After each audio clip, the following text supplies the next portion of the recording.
Oi, gente, bem-vindos. Meu convidado de hoje é o Antônio da Paz Cândido. Bom dia, Gabriel. Eu convidei ele para ele poder dividir um pouquinho a experiência de vida devido ao fato dele ser soro positivo, né? Ser soro positivo e homossexual. Homossexual, então a gente vai conhecer um pouquinho e saber um pouquinho sobre Antônio da Paz Cândido. Obrigada. Eu que agradeço pelo seu convite.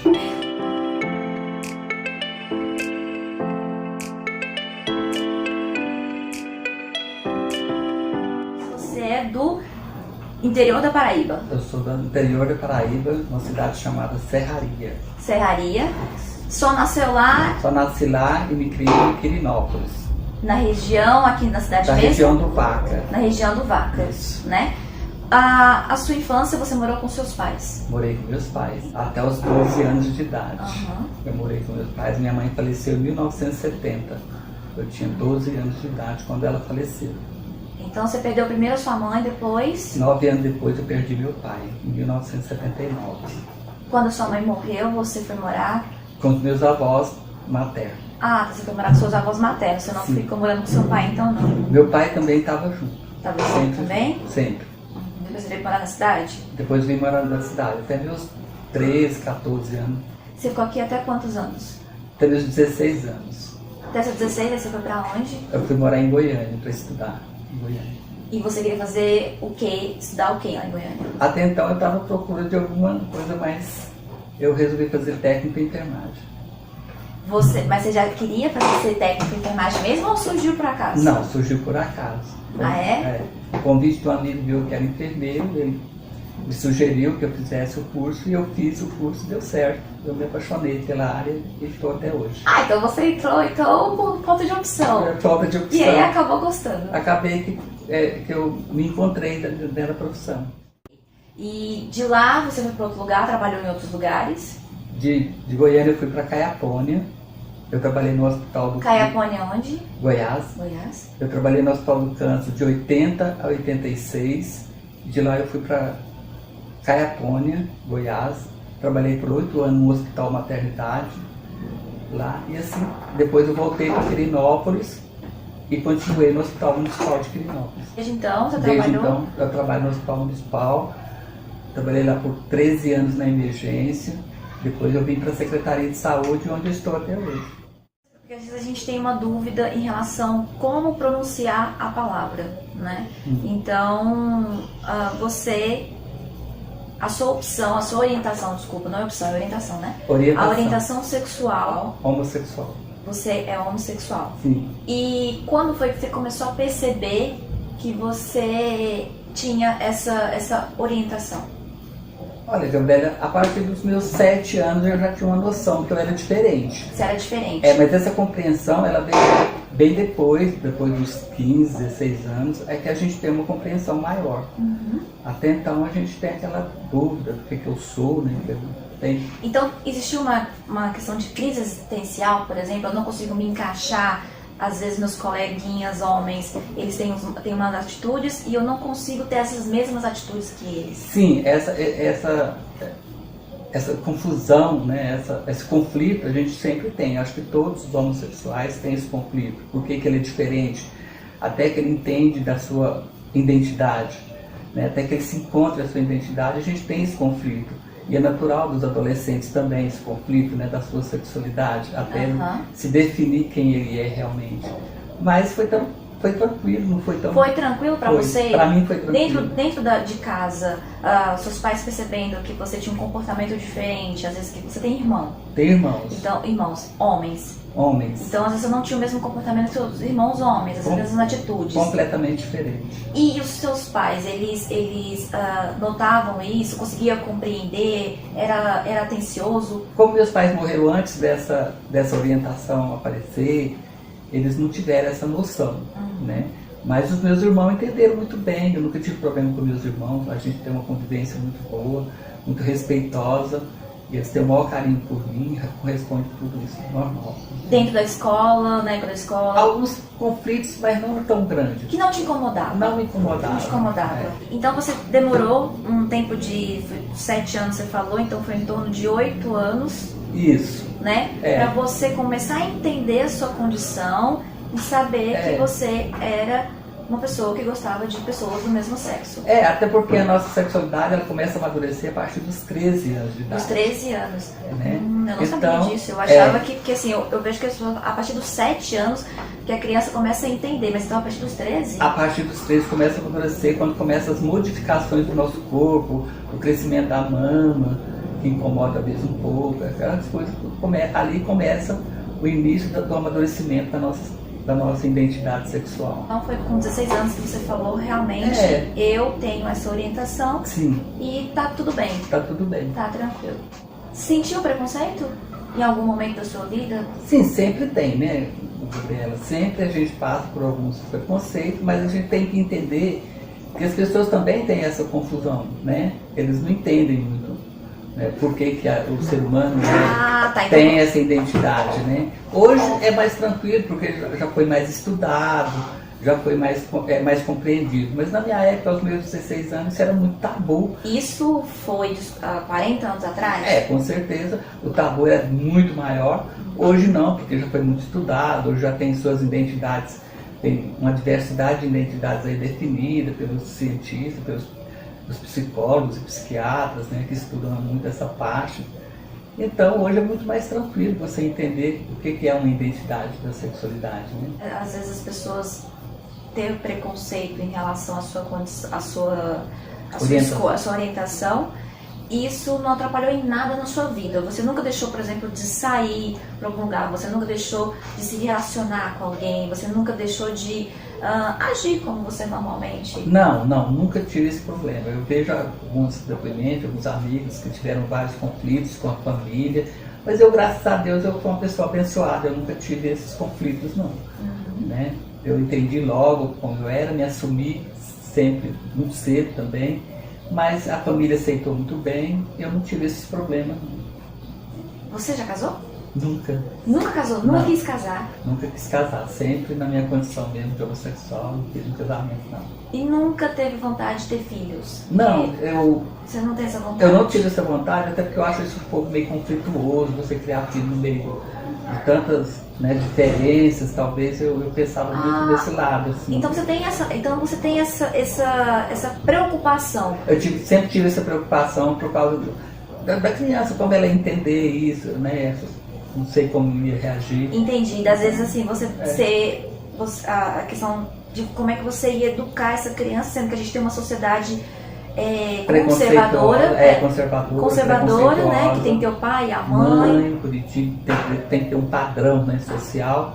Então, eu fujo desses padrões sociais, então por isso que eu resolvi não ter. Optou por não ter filho? E tá tudo bem? E tá tudo bem, tranquilo. Não sente falta? Não sinto falta, Gabriela. Não sinto falta de jeito nenhum. Eu acho que é uma coisa bem resolvida comigo mesmo. É uma coisa que eu consegui me equilibrar sobre isso. É claro que todo mundo quer ter seu filho, quer ter sua família, mas eu estou tranquilo em relação a isso. Eu perguntei pra você, porque às vezes a gente tem meio crise existencial, ou a gente às vezes se sente muito sozinho de estar em casa.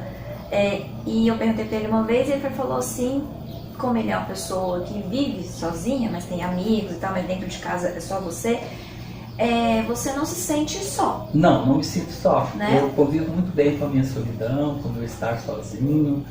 Eu administro isso muito bem, eu não tenho conflito, não tenho essas crises de solidão, eu não vejo por esse lado. Eu vejo um momento tranquilo da minha vida, um momento meu, e convivo com isso muito bem. E hoje você é voluntário, Sim. Né?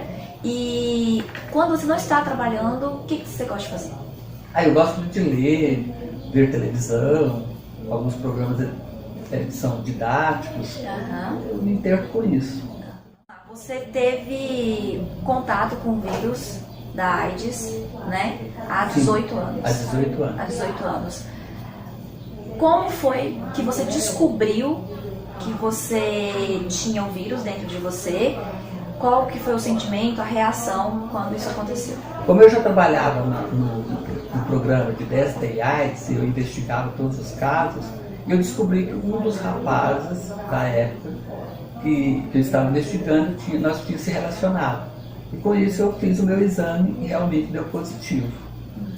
Foi muito difícil, como é para todo mundo até hoje, você se descobrir soropositivo Não é um diagnóstico fácil de você entender, aceitar, mas com o tempo a gente tem que se adaptar e aceitando aos poucos. A gente vai.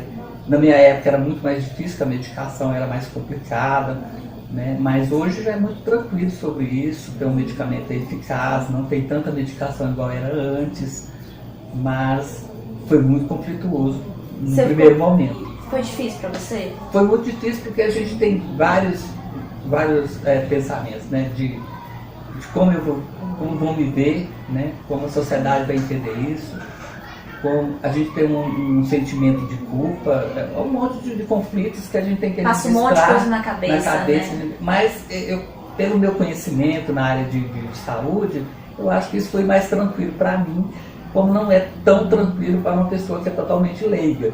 Mas assim, para mim, como eu já trabalhava na área de saúde, tinha todo o entendimento, eu já fazia palestras sobre o tema, e isso para mim foi mais fácil de aceitar. Sabe que é muita coragem você falar, são duas coisas, eu acho que a orientação não é tão difícil de falar, porque é algo que muita gente está falando, tem programas de televisão que falam sobre isso, a informação está chegando mais fácil para as pessoas. Sim. Agora, o fato de você ser soro positivo, né, isso é mais complicado e você lida muito bem. Lido muito bem desde o primeiro momento, eu não quis esconder isso, porque eu achei que isso viria à tona de qualquer forma, assim, de uma hora ou outra viria à tona, talvez eu pudesse adoecer, e graças a Deus até hoje só sou soro positivo, né? Que são duas coisas diferentes. Explica para as pessoas entenderem o que é você ser um aidético. Ser soro positivo é uma pessoa que apenas tem um vírus no organismo, mas ele não desenvolveu nenhum tipo de doença. E o que nós chamamos de AIDS, né, que é o maior conflito das pessoas, o aumento das pessoas, é o conjunto de doenças que esse paciente adquire, é que a gente chama de AIDS. Então, o paciente aidético, ele já está com algumas doenças, que geralmente são doenças oportunistas, por exemplo, tuberculose, pneumonias, infecções de garganta constantes, diarreias. São essas doenças que matam esse paciente. Quando você contrai essa doença, aí o cuidado redobra, triplica, porque você tem que ter todo um tratamento, né? Hoje o paciente ele já tem uma vida normal, devido à medicação ser muito eficaz. Mas, porém, é importante, como todo ser humano, ter uma vida saudável, é importante para todo mundo. Não é só para o soro positivo, mas para todo mundo. Limitações. Você tem algum tipo de limitação?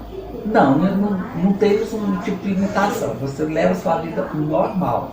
É claro que você está no meio, dependendo da sua situação sorológica, você está no meio de muita aglomeração, talvez uma daquelas pessoas pode estar doente, você adquirir mais fácil do que as outras pessoas adquirir alguma doença transmissível. Mas não quer dizer que você está limitado a não ficar no meio das pessoas, não tem nada a ver.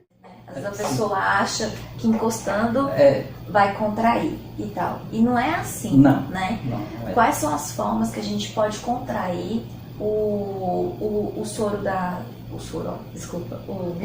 vírus da AIDS? O vírus HIV, ele tem uma eficácia maior na relação sexual, né? Na penetração. Essa é uma das formas mais eficazes da transmissão. No beijo não se pega HIV, mas podemos ter algumas restrições. Vai que tem uma ferida, morde. Tem gente que não beija, morde, né?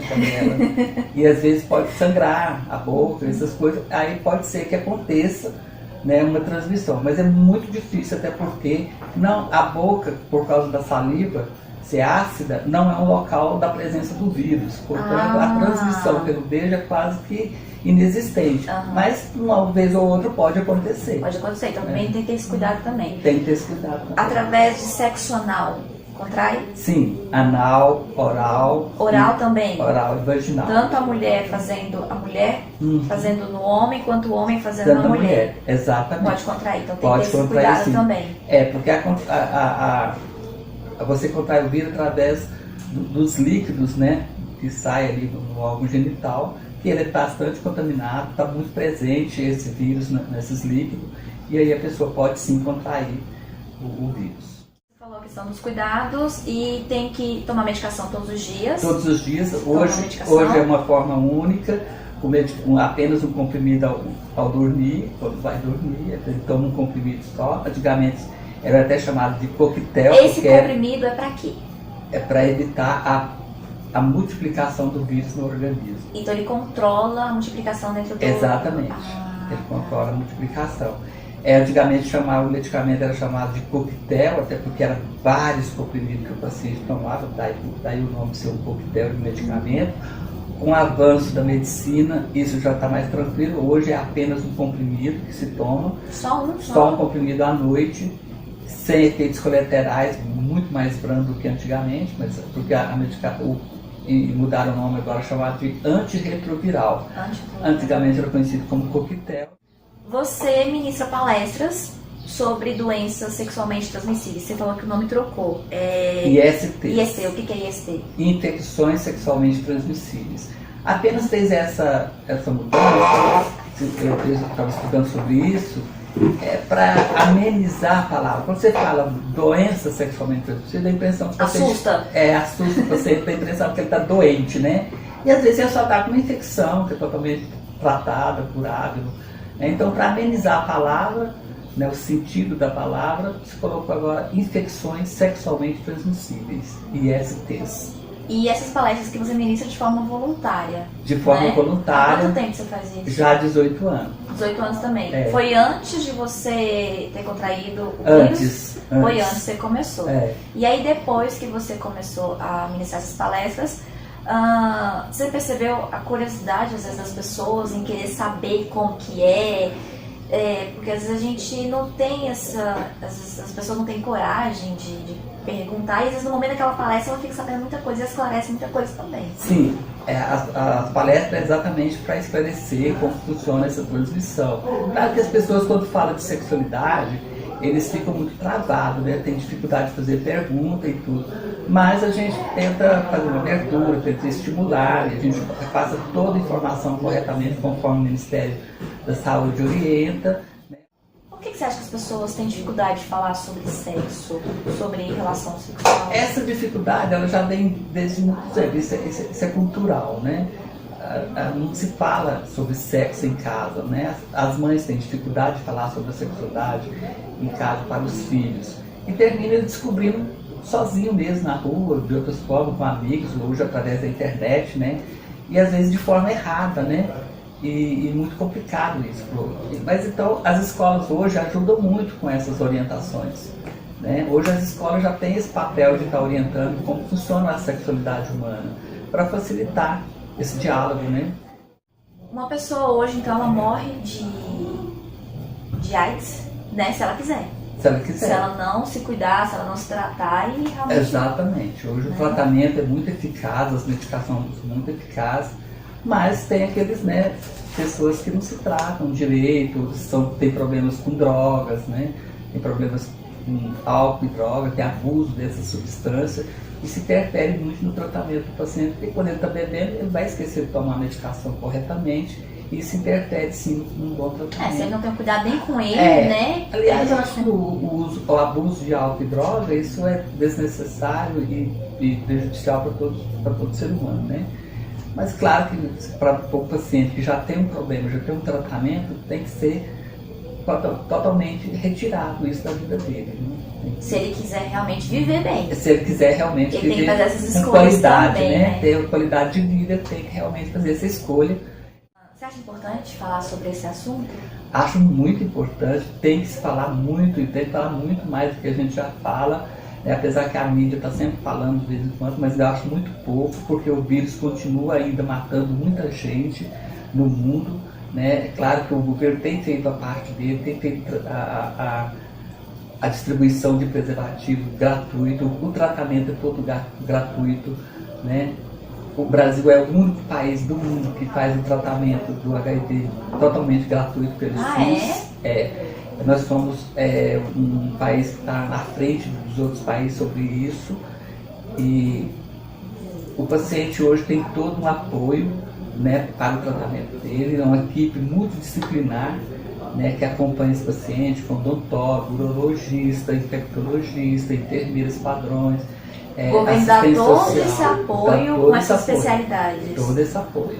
Essa é uma extensão do hospital de referência que fica em Goiânia, chamado HDT, Hospital de Doenças Tropicais, que fica em Goiânia, e ele tem uma extensão para as regionais de saúde, com essa equipe multidisciplinar que a gente entende como SAI, que é Serviço de Atendimento Especializado.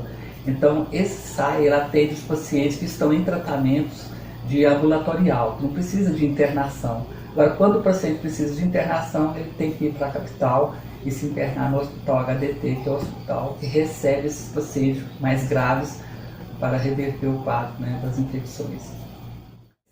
O governo faz a parte dele fazendo a distribuição do preservativo e as orientações, que ele está sempre na mídia, né? Fazendo, inclusive agora tem na mídia aí uma propaganda, cuide-se, né?